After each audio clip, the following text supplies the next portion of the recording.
what it is, what it do. You already know who it is.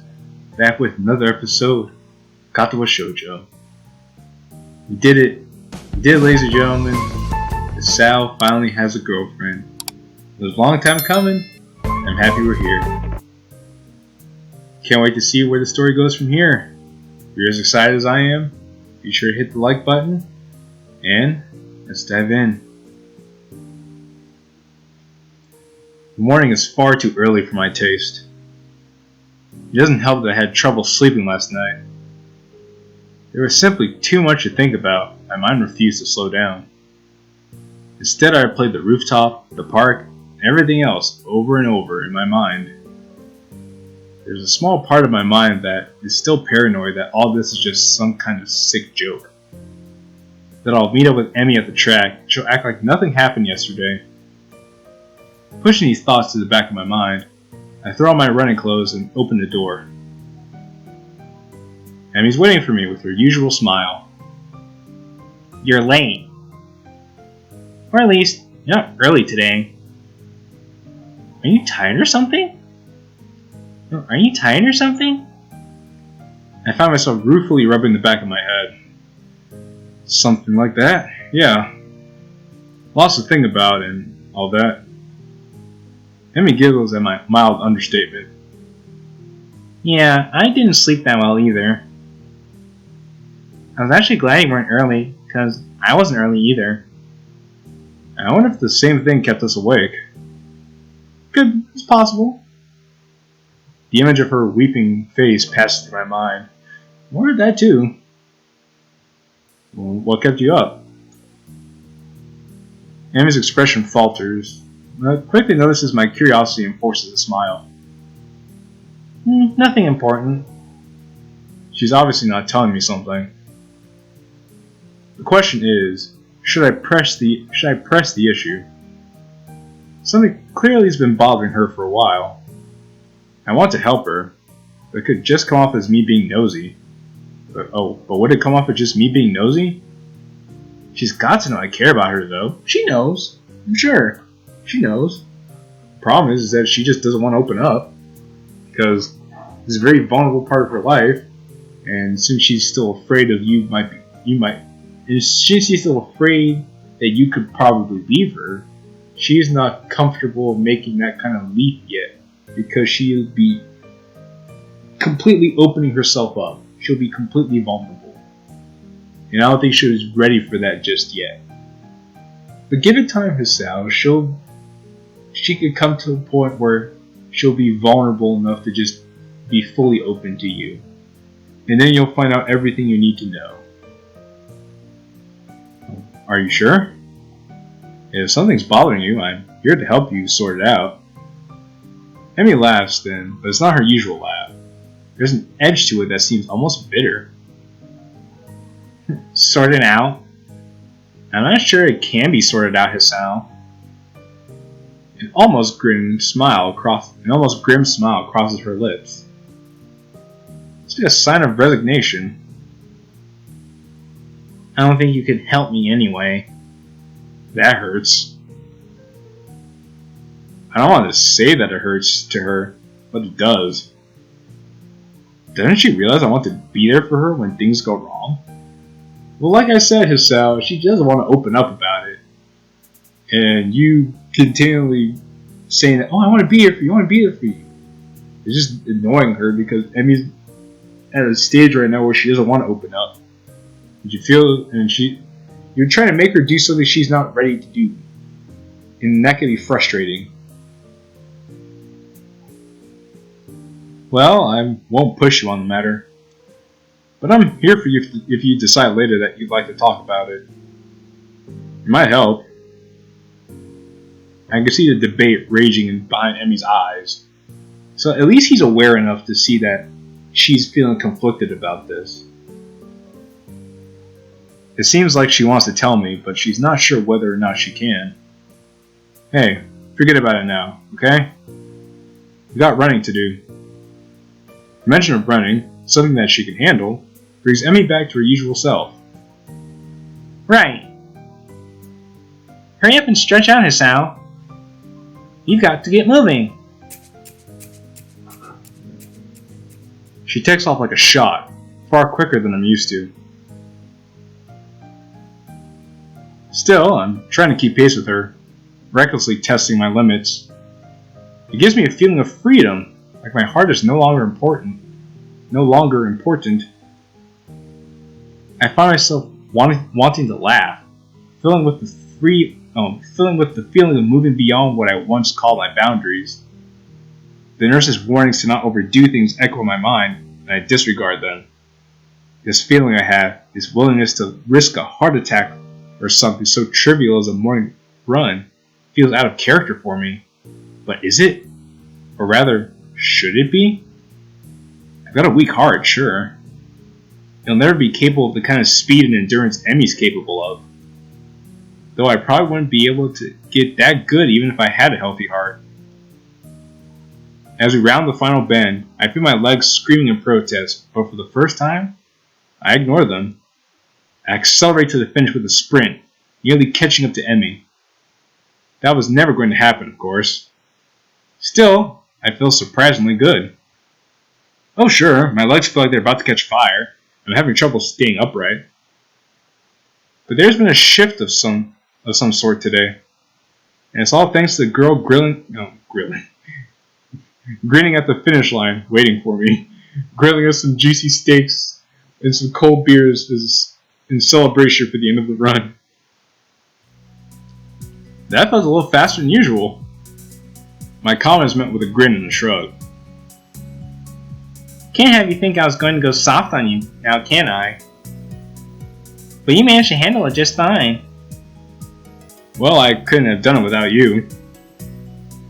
Still feeling the high from the run, and moved with a surge of gratitude, I seized Emmy in a hug. Thanks. Really, I'm not just saying that.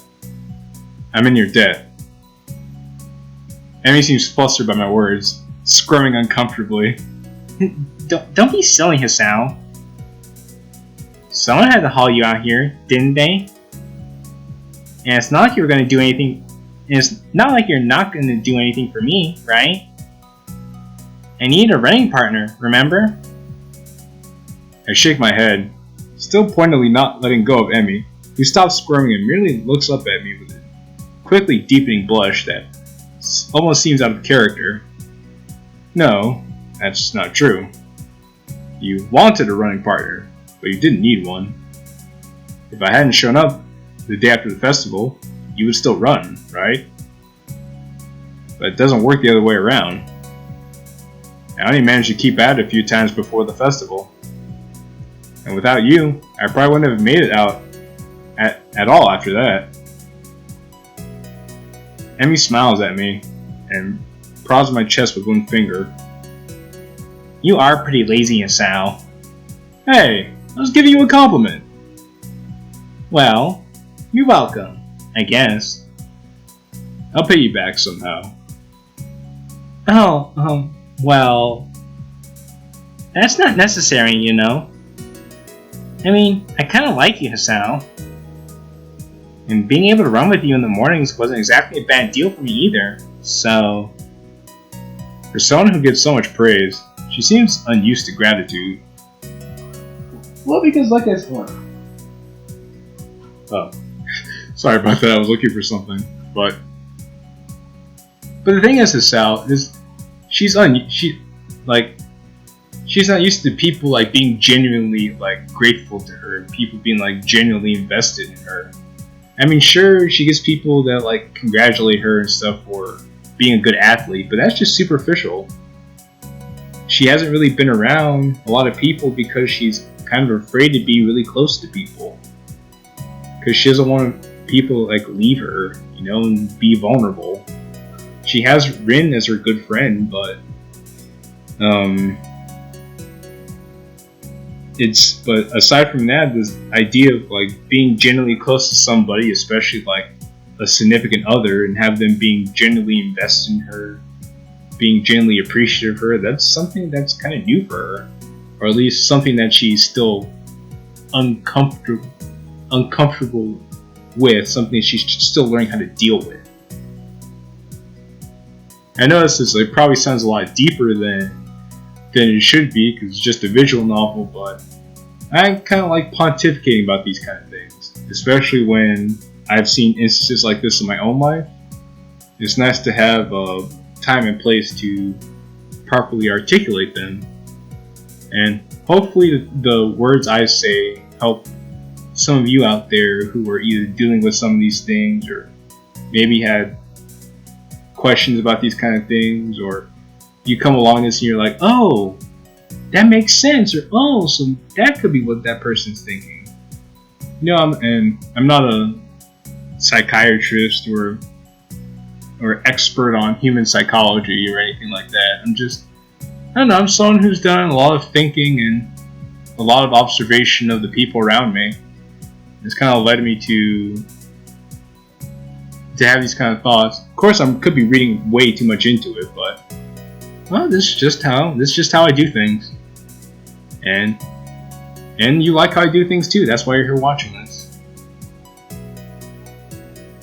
I can't think of anything else to say, so I fall silent. I become aware of Emmy's breathing, of the dampness of her clothing, and of the scent of her. Coming off of anyone else would stink. Coming off of Emmy, it fits her in a way nothing else would.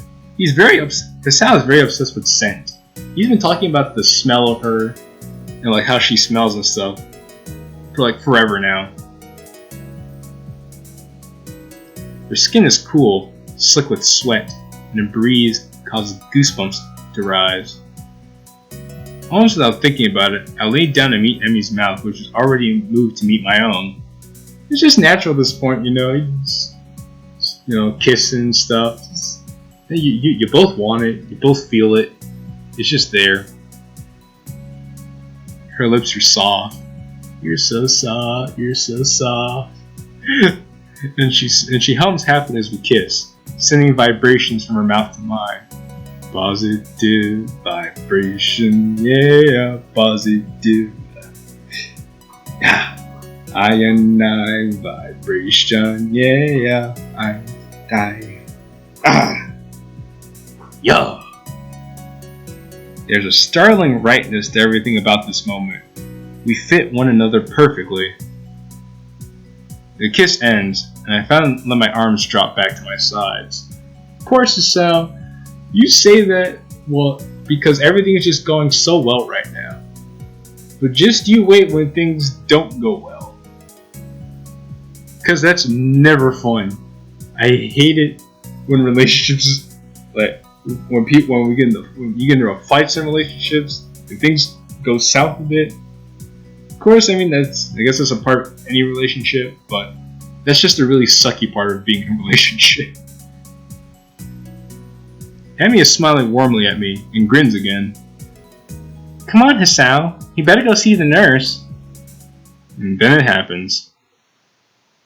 As she turns to begin walking, she gives a tiny yelp and stumbles forward. Emmy! I leap to steady her and notice with some concern that she's favoring the same leg as last night. Your leg? Emmy seems panicked and pushes away from me. It's fine! My expression must seem hurt because she hastens to apologize. Sorry. Didn't mean to push you like that. I was just... She stumbles for something to say. It's nothing, really. Hey, don't worry about it. She's so flustered I decided to shrug the whole thing off.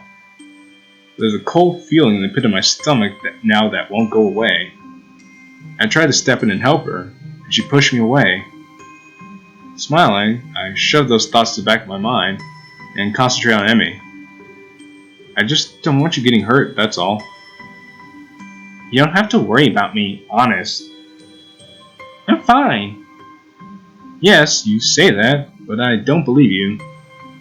I keep worrying about you regardless, and not saying anything yesterday just makes me feel guilty about today. No, because if you did say something yesterday, she'd be very pissed at you. And you'd be lamenting about that today, right now. I should have at least asked. Would she have reacted the same way last night?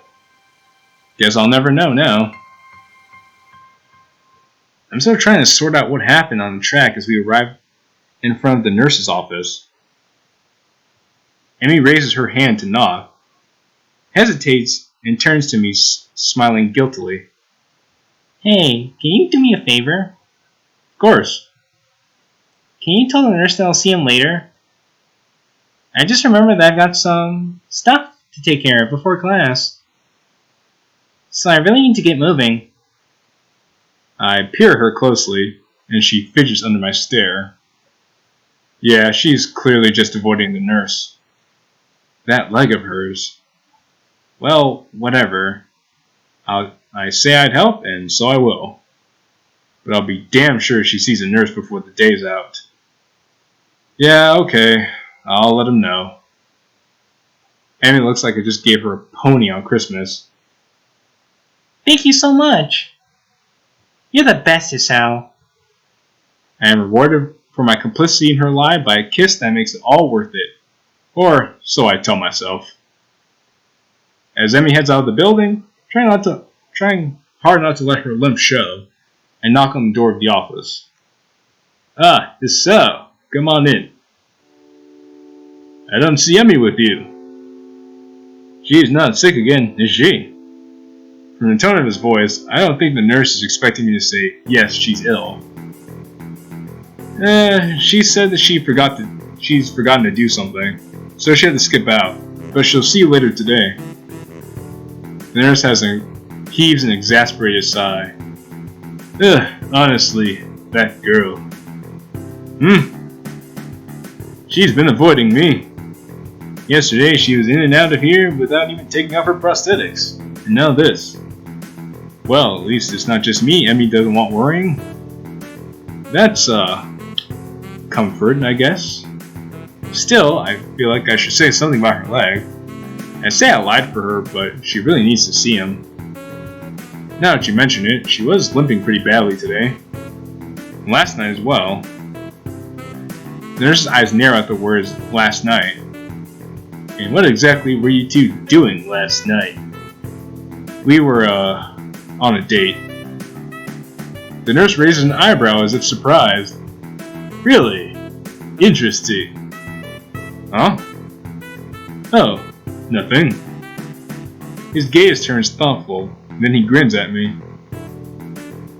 You don't think you could use some of that boyfriend charm to get her to come see me today, could you? Of course. I was planning on doing that anyway. I think she's really hurt and just pretending she isn't. Yes, she does that. I'm afraid I'll make her stop running.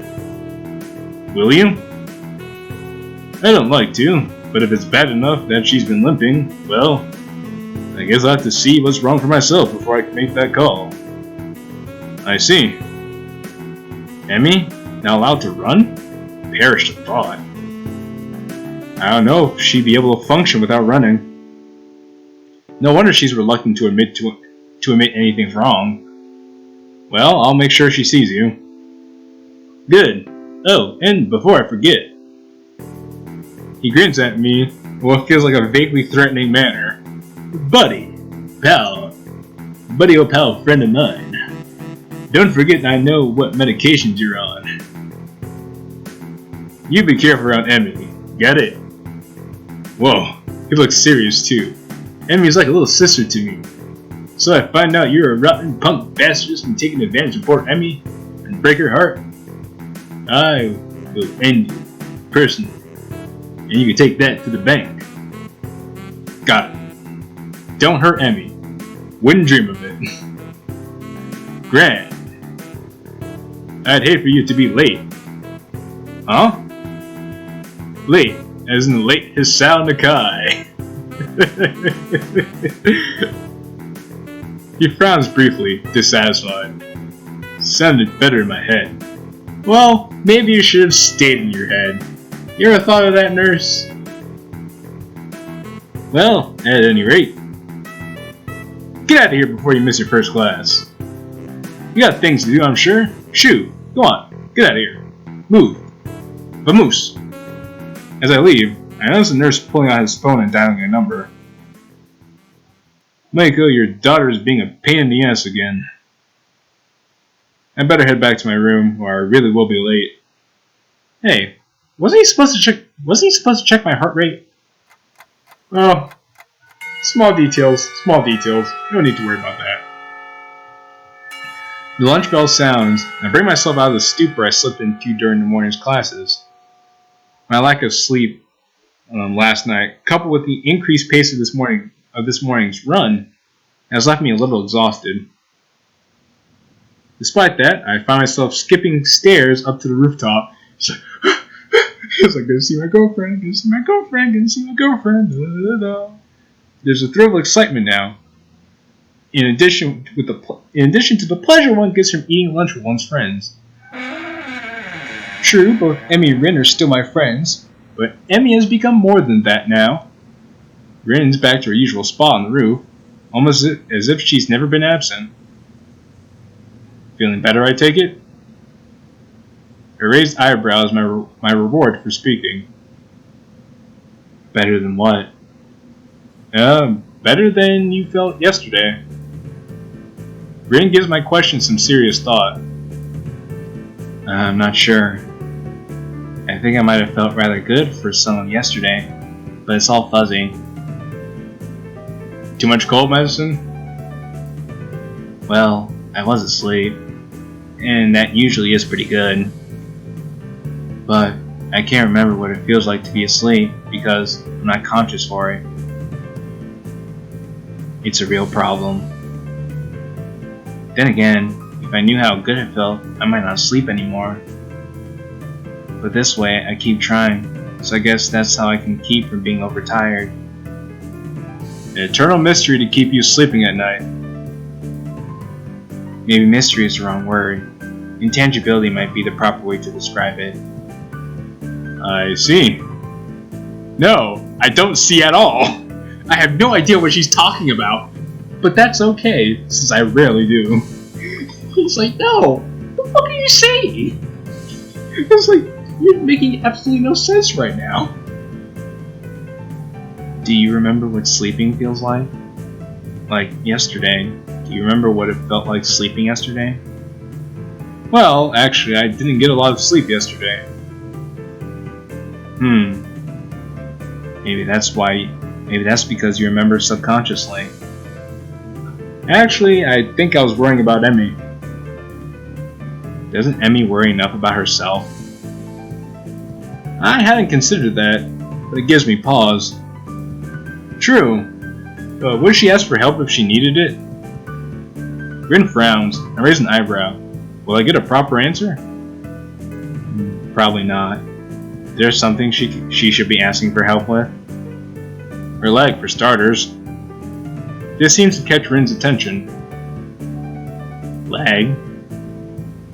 It hurts, but she don't see the nurse about it. Rin shakes her head in disapproval. You have to make her. Like she makes me go to class, for her own good. Otherwise, she could lose her legs again, and that's just too weird.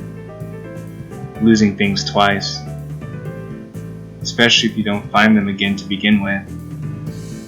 Unless prosthetics are the same as finding something. But that's a different kind of loss, isn't it? I think so.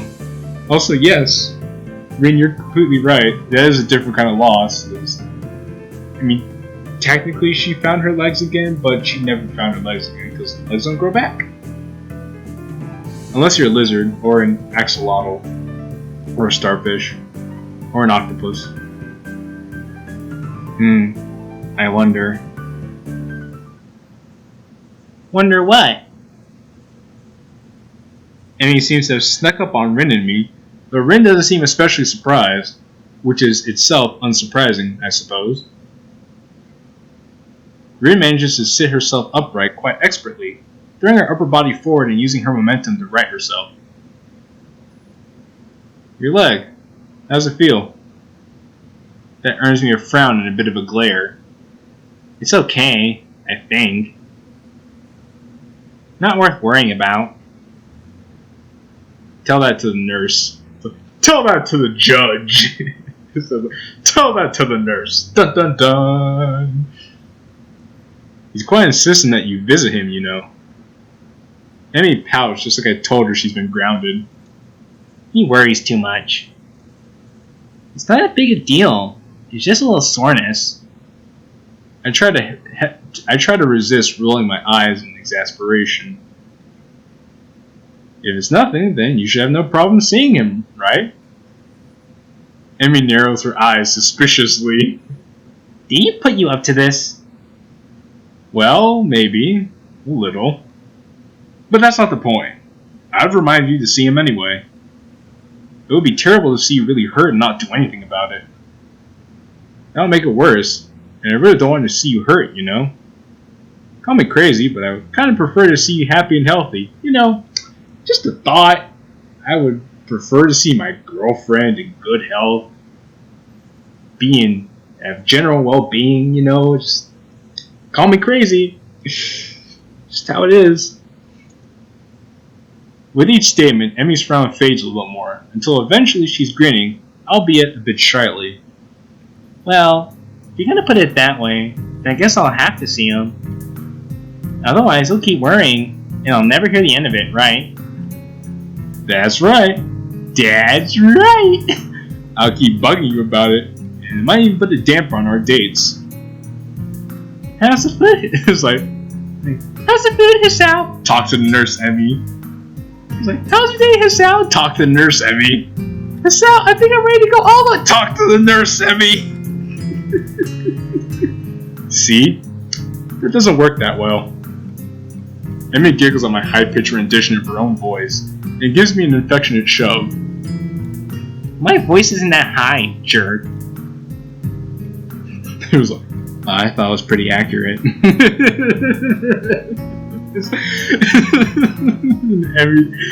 Emmy's just like, don't. She's like, Rin, how could you? This is like, you threw me under the bus. This is the you threw me under the bus look. If there's ever a look to say you threw me under the bus, it's that look right there.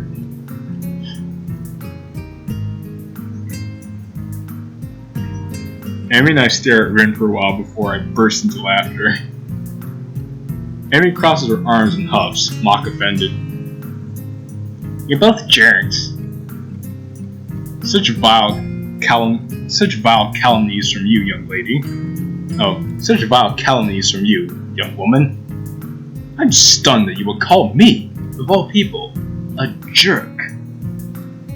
Honestly, I don't know what to think. I'm saddened. Emmy sticks her tongue out at me. You ass. So Rin, how's the art club these days? Rin, seemingly as surprised by the sudden change of topic as I am, takes a minute to think before answering. I believe it is okay. Although, Nomiya keeps telling me to work harder. But I don't think he understands my methods. He always struck me as slightly creepy. Rin ponders this statement for a while. I've never really noticed. But I don't really pay much attention to him most days, so maybe that's why. How often do you meet? Thinking of joining Hisao? What? Nah, I've already decided to join a club. Really? Which one? Well, it's not much of a club to be honest. Oh? You joined the tea club? No, I joined the science club, I think. The science club. What? The science club. What? We're going to the science club. What? The science club. The science club. We're gonna join the science club. Yeah. If you guys know where that reference is from, I'll love you forever. Emmy looks slightly confused. Oh, Emmy looks highly confused. We have a science club? Not really. It's just me. Hisao, that's not a club. It's you sitting in your room reading books. No, I mean it's just me and Muto. I'm just the only student so far. Muto? Really? A thought strikes her. Oh, is that what you were talking about yesterday? Your meeting with Muto? Yeah, that was our first meeting, I guess. Emmy giggles. Nerd. Hey, I can help being clever. You know, I could have used your help years ago.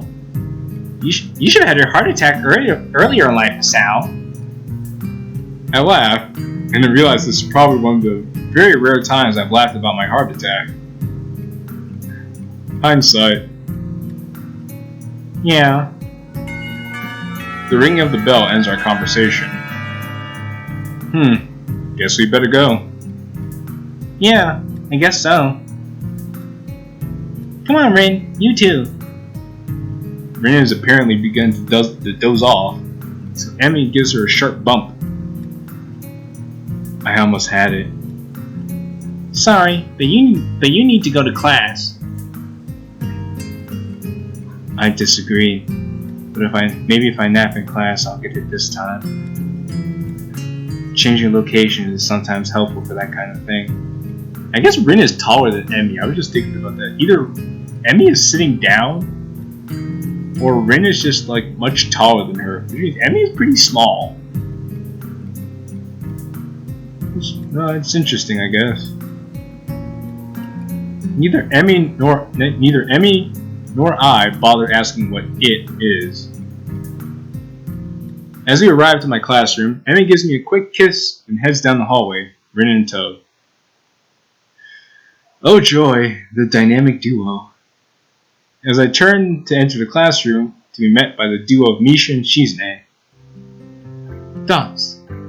Misha seems to be fighting a losing battle between keeping from breaking into fits of giggles while translating Shizune's latest rant. Well, we're pleased, nay, thrilled to see how you managed to make new friends and forge relationships with such a cutie too, He-chan. I think that last part was probably Misha. Dots. We nevertheless feel compelled to politely remind you that all public displays of affection are strictly forbidden. Really? That's disappointing, Shi-chan. By Section 8 of the Code of Conduct laid out in the Student Handbook. Dots. In case, however, ignorance of the law may be your excuse as for feeling lenient. Dots.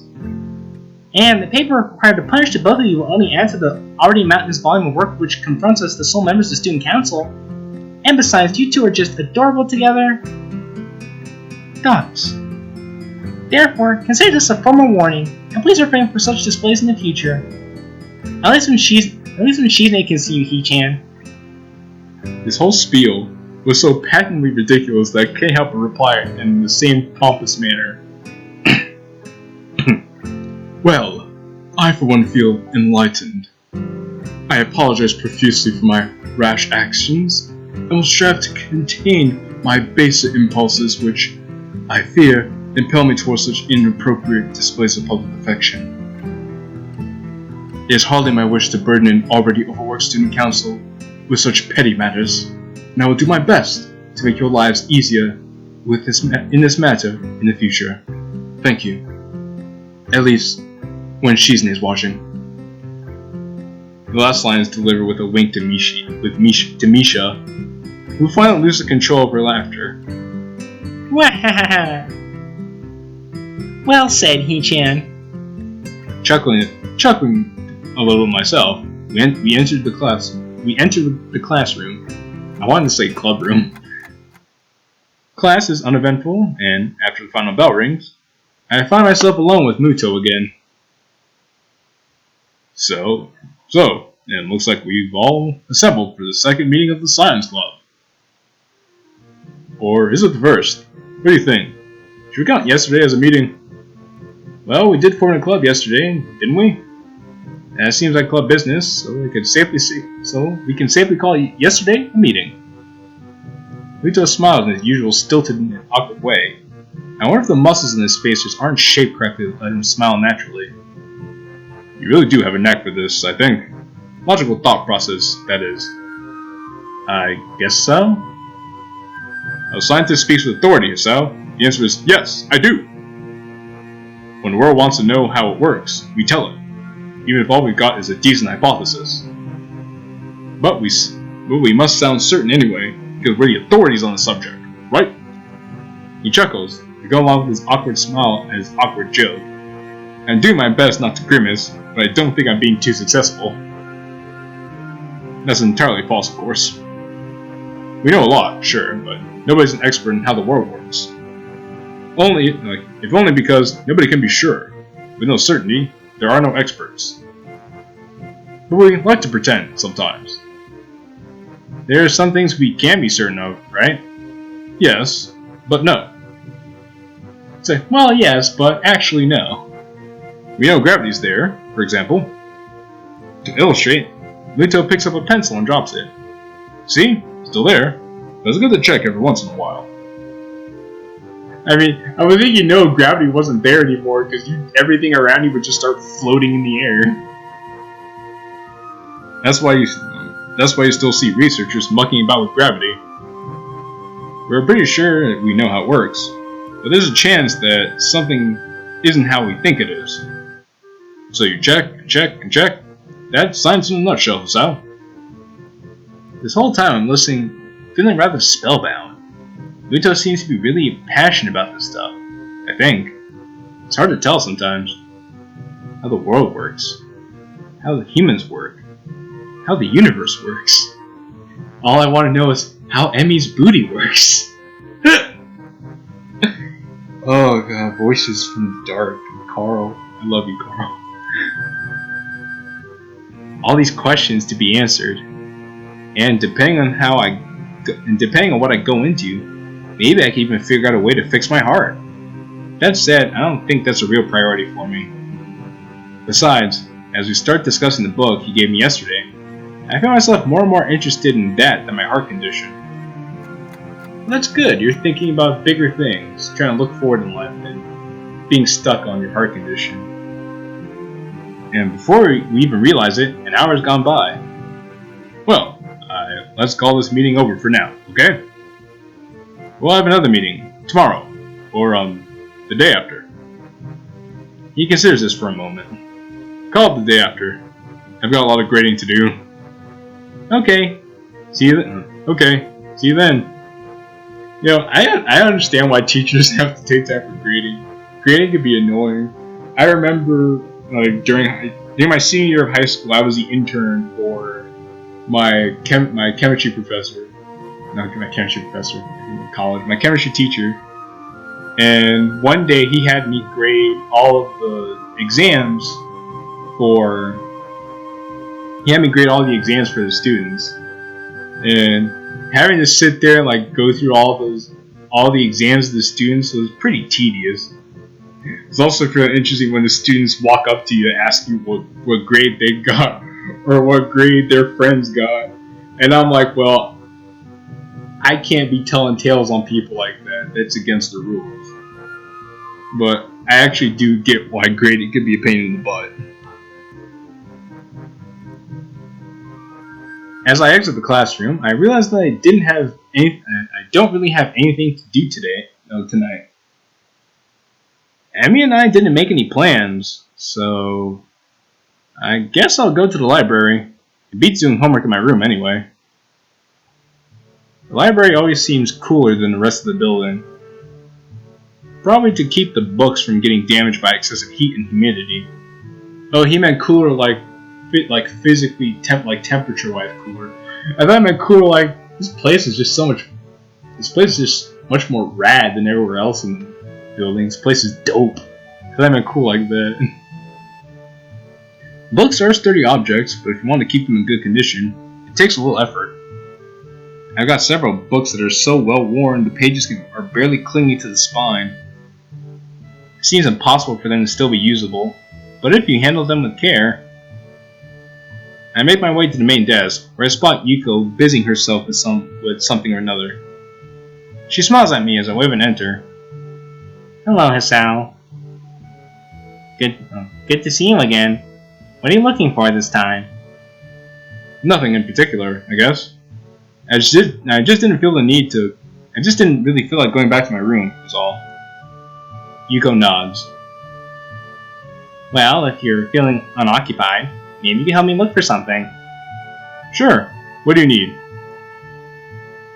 Yuko brings a finger to her lips and looks around furtively. She seems to be looking for eavesdroppers. Come closer. I take a few hesitant steps forward before feeling distinctively unnerved. Yuko lowers her voice to a confidential whisper. I'm on the trail of the Yamaku cat burglar. The what? We have one of those? Shh! The walls have ears, Hisao. Or they might. But listen, those missing books, remember them? Yeah? Well, they weren't missing. They were stolen. I'm convinced of it. I remember you saying something of that sort earlier, but how do you know? Yuko leans in closer, and, if possible, whispers even lower. Because I found one of his hiding places. You did what? Yuko looks triumphant. You know what I just thought of? Yuko looks like an older Futaba from Persona 5. Like, the thought just struck me just now. Like, if Futaba would grow, like, in a few years, would probably look a lot like Yuko. Let me know if I'm right or if I'm wrong, but I feel like I'm right about this.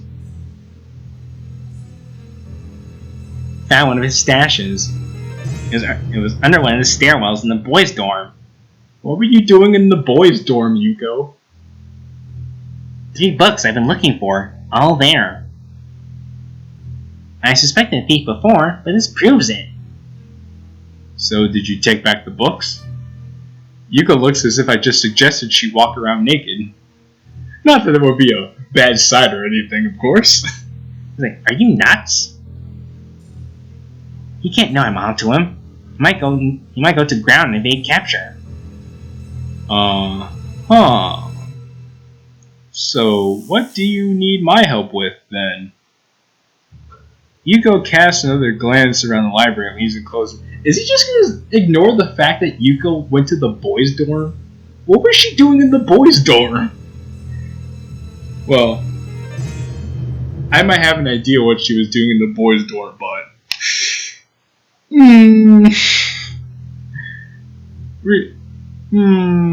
Anyway. You've got to spy for me. Spy? Yeah, like when you're in the dorms, you know. Keep an eye out for suspicious activity. What constitutes suspicious, anyway? I mean, Kenji's a pretty suspicious dude, but I wager he barely goes to class, much less sneaks into the library to pilfer books. Still, what's the harm in saying yes? At least it'll get me out of this weird conversation. Yeah, I can do that, no problem. Yuko straightens up and claps excitedly. Great. Now, hurry along and talk about something else in case someone comes in. How's school been treating you? Pretty well, actually. I've been running in the mornings with... Emi and Barazaki, right?